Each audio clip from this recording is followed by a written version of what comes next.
यह कहानी सास और बहू के रिश्ते में होने वाली छोटी छोटी नोकझोंकों और मजेदार घटनाओं पर आधारित है, जहां सास बहू को पुरानी नसीहतें देती है जो न केवल हास्यपूर्ण होती हैं, बल्कि उन पर हंसी आने के साथ साथ कुछ सीखने की भी स्थिति बन जाती है।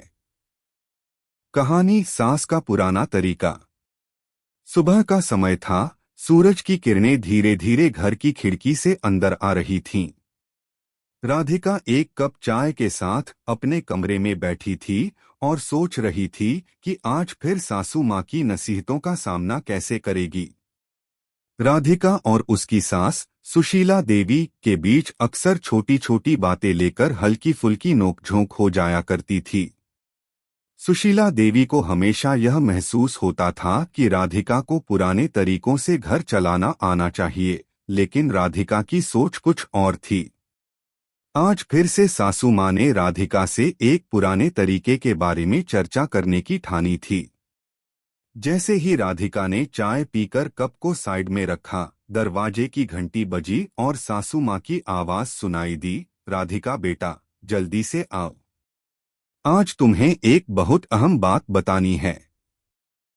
राधिका ने हल्की मुस्कान के साथ खुद को तैयार किया और सास के पास चली गई। सुशीला देवी कमरे में बैठी हुई थीं और उनके पास एक पुराना किताब का ढेर रखा था। राधिका ने हैरान होकर पूछा, क्या हुआ सासू माँ, आज क्या नया तरीका है? सुशीला देवी ने चश्मा ठीक करते हुए कहा, बिल्कुल, तुम हमेशा नई चीजों की तरफ भागती हो। तुम्हें पुराने तरीके नहीं समझ आते। चलो आज तुम्हें कुछ सिखाती हूँ। क्या सिखाने वाली हो सासू माँ, राधिका ने कहा।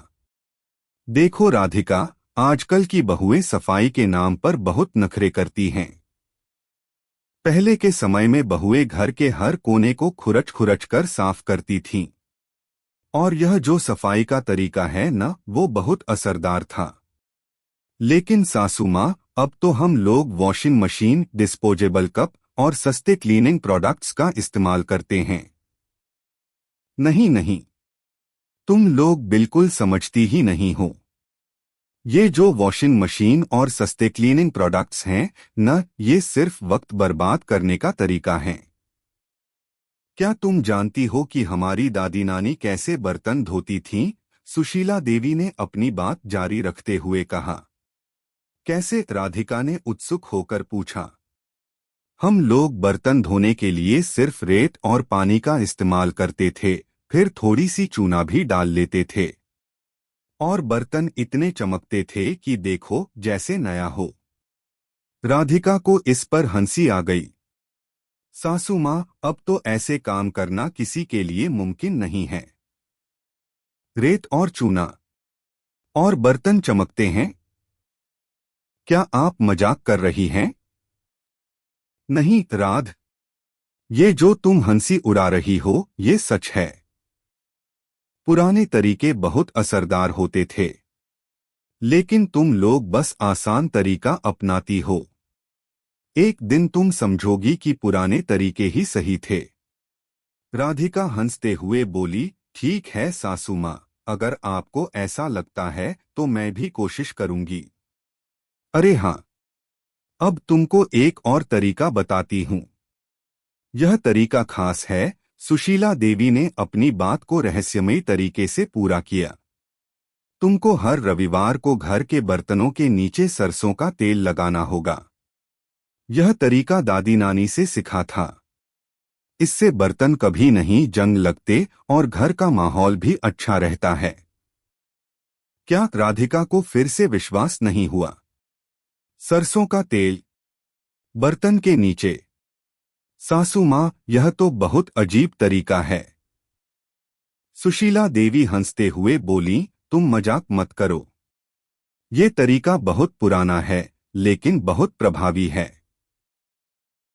तुम्हें जब यह तरीका समझ में आएगा, तब तुम जानोगी कि हमारी पुरानी बातें कितनी सटीक थीं।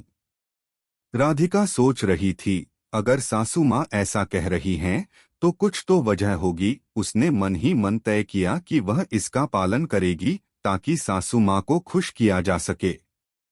अगले रविवार को राधिका ने सरसों का तेल लिया और बर्तनों के नीचे लगाया। यह काम करते हुए उसकी सासू माँ को देखा और चुपचाप मुस्कुराई। देखा, तुमने तो यह तरीका भी सही से अपनाया, सासू माँ बोली। हाँ सासू माँ, मैंने सोच लिया है कि पुरानी बातों को पूरी तरह से अपनाऊंगी, राधिका ने चुटकी लेते हुए कहा।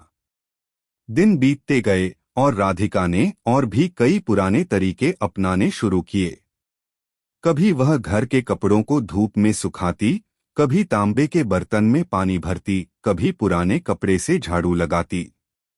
इन सभी तरीकों को अपनाते हुए राधिका की सासू माँ को खुशी होने लगी। एक दिन राधिका ने देखा कि सासू माँ ने उसके काम में एक नई ट्यून पकड़ ली थी।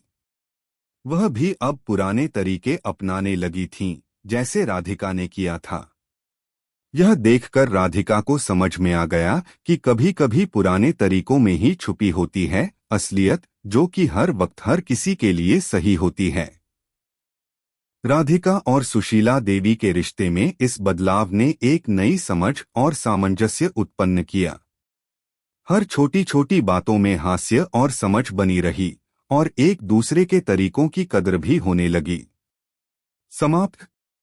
यह कहानी सास बहू के रिश्ते में हास्य और प्यार की मिसाल पेश करती है, जहां पुरानी नसीहतों के जरिए दोनों के बीच की दूरी कम होती है।